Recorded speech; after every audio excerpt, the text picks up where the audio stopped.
I'd never been too fond of anyone at my local school. They were all a little rude and boring for me. You see, I grew up in a small area with not many people interested in art like I am, so I had to venture off from home. I found myself attending a pretty rural art college. It's sort of like a normal university, except it's full of big-headed people. The only reason I'm here is because I've always wanted to be an illustrator, a kid's book designer of sorts. I'd had a keen interest in children's media and classic books, such as the Arthur series. So when I was sent to live at this college, I was taken aback when I realized a lot of the other students here were all fine artists. You know the kind. The ones who like to splatter paint onto a canvas and claim it's art. I'm not really big on that sort of thing, but I didn't question it. I settled into the new place pretty quickly. I was sharing a dorm with a few other students. There was myself, a graphic designer named Josh, a director and animator called Lily, and one more guy called Daniel. Daniel was one of those fine artists I just described to you. His room was decorated with photographs of distorted women, and he always had weird music playing too. It was sort of like trippy 60s stuff. He also liked to smoke, so his room smelled like an old ashtray. It was pretty gross, but he was a nice enough guy, and we all got along well. We soon became a tightly packed group of friends. It was the start of a new term for us, having all came back from home after spending the summer there. We unpacked our things and began talking about what we'd done over the break. I went hiking with my stepdad. We did one of those summer camps, said Josh. I spent most of my time with my girlfriend. We watched films and went to see some plays too, Lily said. She did a lot of whining about missing her sporty partner, so we were happy they'd had some time together. I hadn't really done much worth mentioning. Just the usual stuff. Parties and trips with my family. Nothing that special. I was just about to pipe up and speak when I got interrupted. I was at the dentist, we heard Daniel say. My father is a doctor of sorts, so he let me come with him and explore the hospital. My favorite place was the dentistry. I got to touch and feel teeth. It was cool. We all stared at him, a bit confused. Were you allowed to have random strangers go into hospital rooms, let alone play with the equipment? We didn't really care. We knew Daniel was that sort of guy anyway. He was known for getting into trouble for the sake of art. That was always his excuse. We all spent our first couple of days getting to grips with our assignments, finding out what we had to do. Naturally, my task was to study some illustrators and mimic their styles. Josh spent some money on a new Mac for design tests, and Lily had to start playing about with claymation. It was a pretty nice vibe when we were all at our dorms, talking and swapping ideas. At least, it was nice until Daniel started insulting us. He'd never been the same since he came back from summer break. He seemed more cold and distant. He never told us anything about his projects, not even what the subject was. It was pretty normal for him to be reserved, but never this much.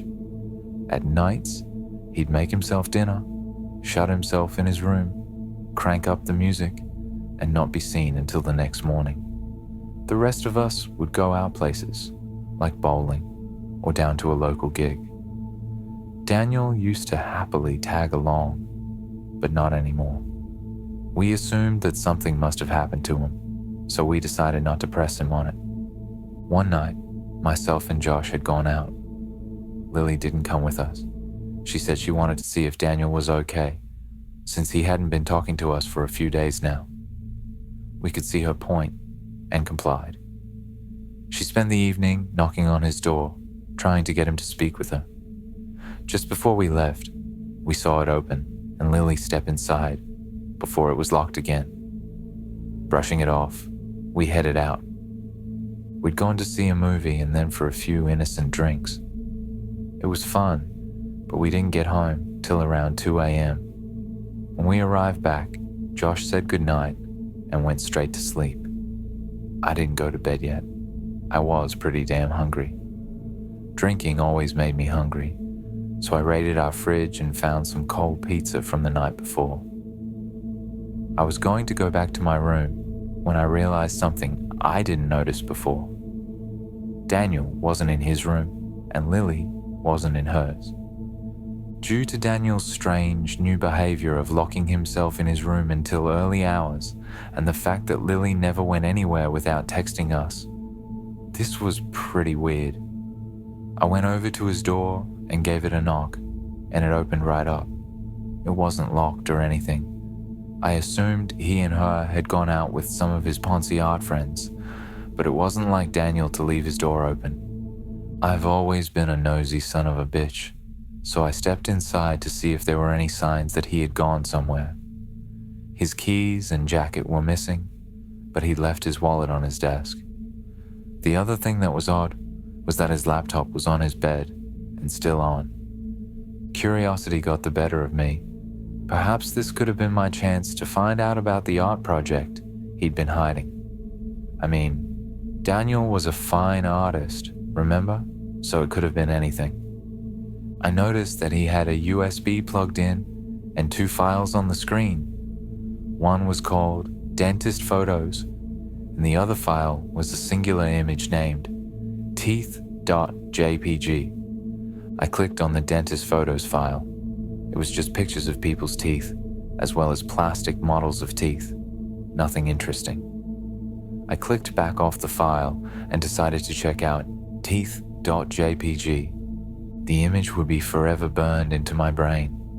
It startled me so bad that I slammed the laptop shut, shaking as I sat back. I wasn't sure if I wanted to lift the screen again, but I knew I had to, or Daniel would know someone touched his laptop. I raised it, staring at the image for a brief moment before clicking away from it nervously. I then made a decision. I needed to show this to Josh and Lily in the morning. This was seriously messed up. I mean, I knew that Daniel was an artistic kind of guy, but this was insane. I quickly bolted back to my own room and scoured for my USB drive. Eventually, I found it and darted back to Daniel's laptop, where I copied the image onto my USB. I stared at it for a little while longer. I was trying to dismiss it as mere photo manipulation, but there was just something so wrong about it. Perhaps it was the black, soulless eyes, or the fact that whoever or whatever this creature was, it was pulling up its mouth in such a weird and disturbing way. It almost looked forced, like this thing had been made to pose in this way.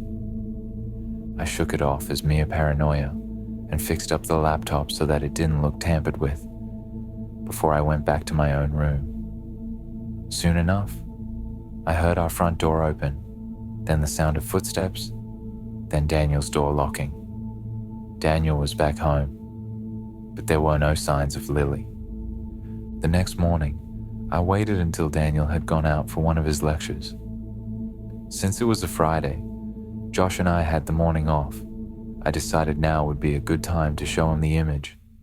I asked him if he wanted to see what Daniel had been hiding from us. He was confused, but also eagerly said yes.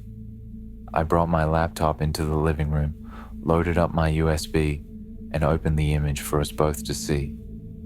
Josh's expression fell into shock before he started spluttering. What the fuck is that thing? I could tell by his reaction that both of us were on the same page. This couldn't have been an art project image. There was no way that this would pass as fine art, would it? I mean, sure, art can be creepy at times, but I couldn't imagine Daniel's teachers appreciating such a disgusting picture.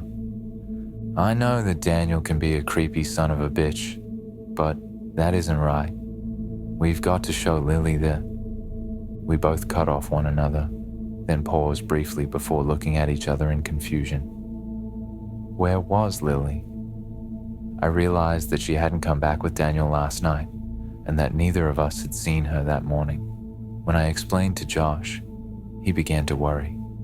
Lily was never the kind to just sneak off and not tell anyone. I picked up my phone and began to ring her mobile. For a while, there was silence. Then, from Lily's room, We heard a faint buzzing sound.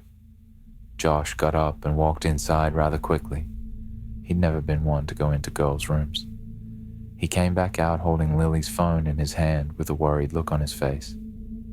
She was gone, and we had no way to get a hold of her. Maybe she's just gone to a lecture and forgot her phone, I stuttered. Josh shook his head, chewing on his lip from nerves. No, Lily doesn't have lectures on a Friday, remember? She'd at least say hello to us and take her phone. She lives on that thing. She never stops texting her girlfriend. He was right. Lily's life revolved around her phone. We knew there was no way she'd leave it. Suddenly, it lit up. Someone was calling her. We both looked at it, then back at one another, before Josh passed it to me. I brought it up to my ear before speaking. Hello? On the other end of the line was her girlfriend. I recognized her husky voice. Ah, Lily, there you are. Thank God you're okay. You didn't text me at all last night or this morning. I thought something was wrong. I cringed a little bit, realizing I had to break it to her that I wasn't Lily. As I spoke, I heard the girl begin to get upset. She was breathing quite heavily, and I could hear that sniffling sound someone makes when they cry. I felt so bad for her, but perhaps she was a chance to find out anything I could about Lily. Where is Lily? She hasn't spoken to me since last night. I thought she was just playing a joke on me, but now I don't know. I looked at Josh with a confused stare as he began to pace around a little bit. I put the phone on loudspeaker and asked her, "Why do you think Lily was playing a joke on you? Did she say anything odd?" "Yes," her girlfriend replied. "She sent me one message at around 1:30 a.m. I glanced at Josh, baffled, before I asked again, "What did the message say?" "Help me." Me and Josh had wide and worried eyes. Lily would never pull this kind of prank on anyone, let alone her own girlfriend. She always told us how worried she was about her getting paranoid, so we knew she wouldn't send a message like that unless she had a good reason. I continued to speak to the girl, but I was getting nowhere. I reassured her that we knew where Lily was and that she'd be calling her back tonight. Her girlfriend seemed suspicious, but agreed and put the phone down. Myself and Josh paced back and forth. We had no idea what this could mean. Why would Lily send a message like that? We continued to think for a while, deciding that until we knew where she was, we were going to skip our lectures.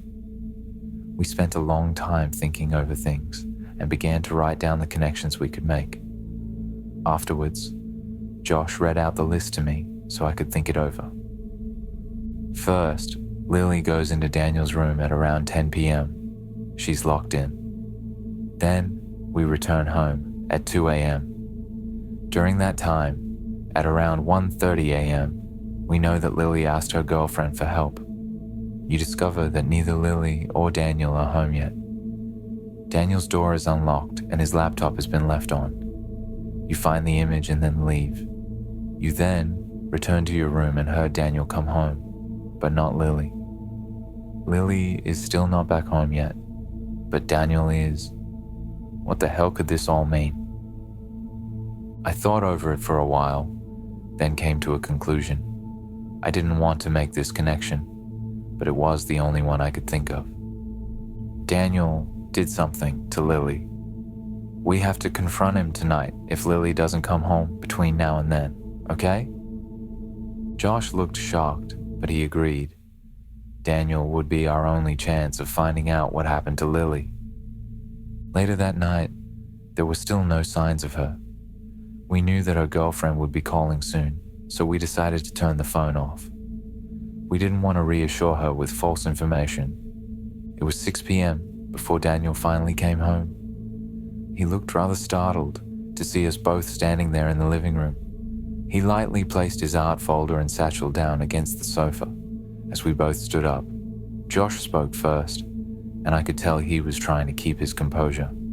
"Daniel, we'd like to have a talk." It's about Lily. Daniel's eyes seemed to widen ever so slightly, but it was nothing I considered worth thinking over. He tilted his head at us, looking confused as he asked, "Why? Is something wrong?" I shook my head.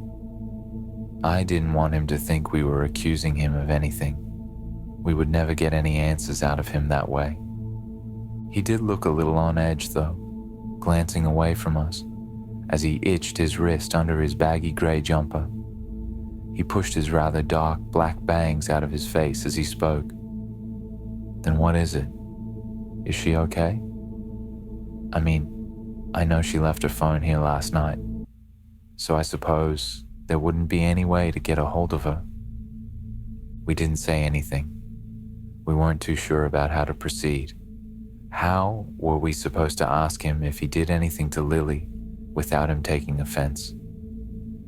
I then realized something. It took me a moment to process before I spoke. "You just said she left her phone here last night, right? How the hell did you know that?" Josh's eyes lit up. He'd just realized too. How did Daniel know she left her phone behind unless they went somewhere? We already acknowledged the fact that Lily never left her phone anywhere, so how on earth was he aware of it? Daniel didn't answer. He was silent for a while before he pushed past us and walked into his room, slamming the door shut. We walked over to his door, banging on it harshly before he started shouting, "Leave me alone. I have coursework to do. I'm sure Lily will show up tonight. Just stop being so paranoid." We didn't know what to do. Daniel clearly knew a lot more than he let on, but there was no way we were going to get it out of him. We walked back into the living room and slumped down. I ran a hand through my hair. What the hell was going on? I then realized that Daniel had left his bags on the sofa. He must have been too flustered to pick them up when he stormed into his room. I peered around to his door. He hadn't left yet, but I knew soon enough he would be coming out to get his bags. In a moment of madness, I picked up the satchel and emptied its contents onto the coffee table. I could see Josh's eyes widen before he whispered to me frantically, "What the hell are you doing? What if he sees you?" I didn't care. I needed to know anything I could about Lily. She was a roommate, but also a best friend. I couldn't just leave this to solve itself. I pushed through documents and came across what looked like a ticket. I crumpled it up and pushed it into my pocket, then found a zipped-up document bag. I pushed it into Josh's hands and told him to go hide it. He complied and put it in his room. I then quickly placed all the other stuff back into Daniel's bag and rested it up just how it looked before walking into Josh's room. I watched Daniel go back to the living room and pick up his bags before entering his room again. Josh grabbed the zip-up file from under his pillow as we both sat down on his bed. We didn't say anything. We just read the front cover of it. Teeth. It sent chills up my spine. I knew that whatever was inside would have a connection to the image I found on the computer, but otherwise, what we saw was nothing like we expected. It was a series of photographs. The first was of what looked like an abandoned room of sorts. The walls were covered in old floral wallpaper, and the floor was just damp wood. It looked like it hadn't been used in years. The next pictures were of plastic tools. We noticed that they were linked to dentistry, like needles and drills. It was pretty creepy, but what came after made us both drain of color. There were photos of Lily smiling. We flipped through every single one of her. In each, she had her big toothy grin on display. Such a sweet smile. One of its most distinct features was a large front tooth, the left one. We always found it cute, but now it was no laughing matter. We noticed labels on the back of the photographs, and that each tooth on each photo was marked. There were notes attached that said things like remove or replace. It knocked Josh sick, and I was more terrified now than ever. We knew we couldn't confront Daniel about these photos. It would get us nowhere. We just sat in silence for a long time, staring at them in disbelief. I then remembered the ticket I'd found and stuffed in my pocket. I pulled it out with a shaky hand, bringing it to my vision. It read, Group Ticket 2. Location, Station Road. Date, time, 28th of September, 2011, 11:34 p.m. We both looked at each other with firm gazes. That was just yesterday evening. We knew exactly what we had to do now. We had to find where Lily was. We didn't see Daniel for the rest of the evening. Josh had become incredibly paranoid. He asked if he could sleep in my room tonight. I thought it was a bit awkward, but didn't mind. I mean, he was scared real bad, so I didn't want to leave him alone. While Josh was sleeping, I printed off the disturbing image for referencing, then spent most of the night planning for the next day. I had already emailed our lecturers, letting them know we weren't going to show up because we felt sick. I also checked how far Station Road was. To my surprise, it was only an hour's drive away. So I figured we could take Josh's car up there and look around for where Daniel and Lily had been. The whole time, I kept staring at the Teeth.jpg image. A horrible thought crept into my mind. I didn't want to think about it, but it could have been a possibility.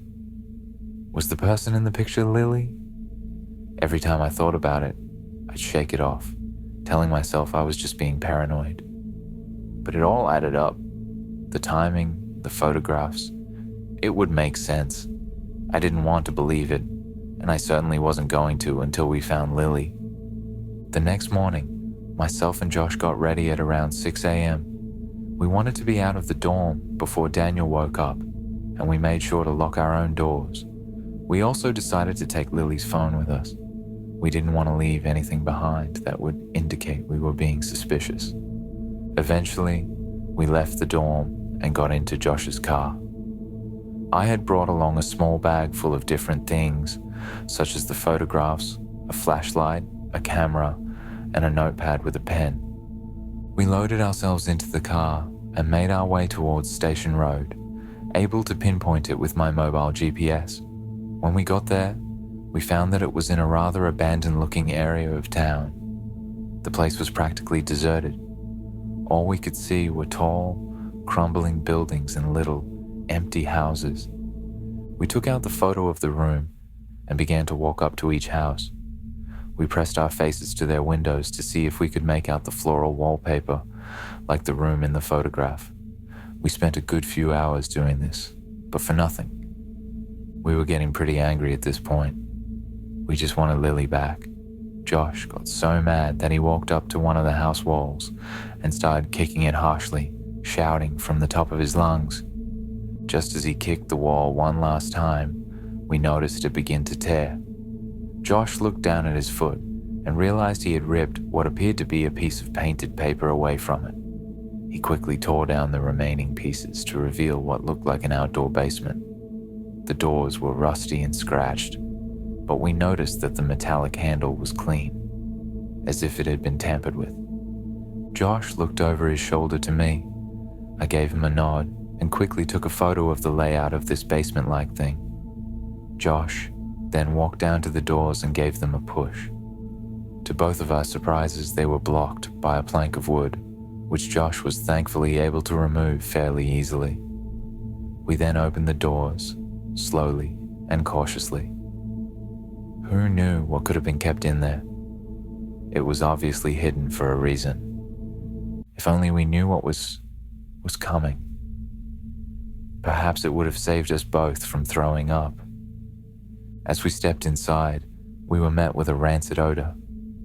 Neither of us knew what the smell was, but it made us both feel instantly sick. Josh gagged and coughed, covering his face with his shirt. I swallowed back vomit as I walked on. I pulled out my flashlight and shined it across the pitch-black stone room. We heard nothing, but as we walked further inside, the smell only thickened. It was getting so bad that Josh threw up behind me. He quickly composed himself and stumbled back upright before we continued. As I looked around the space, my eyes met with something on the floor that made my heart race and the flashlight drop from my grasp. It was Lily's knitted sweater, the one she always wore when we went out for pizza or bowling, with the same little torn threads on her sleeves where she'd chew on it. I could see Josh from my peripheral. His eyes were just as wide as mine, the last bit of color drained from his face. I picked up the sweater, holding it up in front of me, when I noticed there was a large, thick bloodstain soaked all the way through it. It started from the collar and became thinner as it went down. I was now the one to throw up. I collapsed onto my knees, puking heavily. I didn't know what to do. I didn't even know what to think. I soon composed myself and stood up again, gripping the flashlight as I put the sweater in my bag. Through blurred, teary eyes, I pressed on. From where I was standing, there was nothing left to see. Then, there was the flicker of a small switch from behind me, red light filling the corner of the room. Josh screamed louder than anything I had ever heard before. My stomach was in knots as I shined my light where he was standing. He was beside a large black table, just standing there in complete terror, blocking my view of it. I could only imagine what he was looking at, and I truly wish I left it to my imagination. I walked over to his side. There, I laid my eyes on the side before me. It was Lily. She was strapped down onto a table, wearing nothing but her jeans. Her body was covered in thick layers of tape, keeping her strapped down.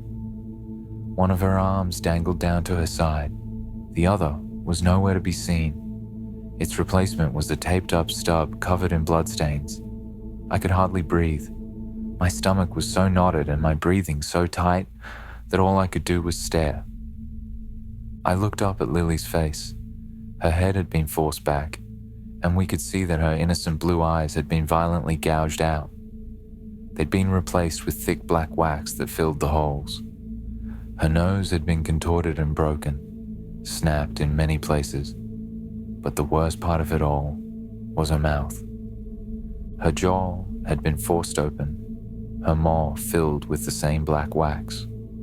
Her teeth had been ripped out and misplaced in all different directions, and her lips had been stretched upright, tearing her cheek to reveal more teeth that had been pulled from her mouth. It gave her a contorted, horrible smile. Her face was covered in streams of her own dried-up blood.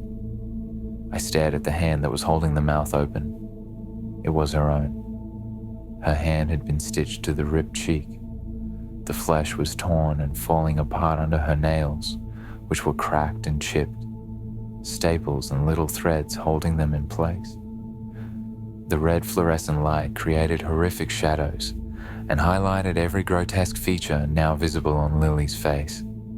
I silently and numbly pulled out the picture of Teeth.jpg, stared at it, then looked back at the real thing. They were identical. Josh brought a shaky hand over Lily's cheek before he collapsed by the side of the table. I could hear him sobbing horrendously by her side before he passed out next to me. I too felt like I was on the brink of collapsing, but something caught my attention. I could feel the presence of someone else entering the room, but I already knew who it was. I knew now there was nothing we could do. I heard the doors slam shut, the plank of wood being placed over them. I heard the sound of footsteps inching closer and closer until I could feel their presence behind me. I knew he was there, and I knew there was no way out. I heard his voice speak very faintly behind me. "I'm sorry you had to find out this way, but it's okay. It's all for the sake of art." But that wasn't what made me collapse. I knew well enough that my fate was sealed. After he finished speaking, though, I heard one more tiny sound that made my heart ache, and my tears streamed further down my numb cheeks before my vision faded away and my hands slipped from the table. I could hear Lily choking,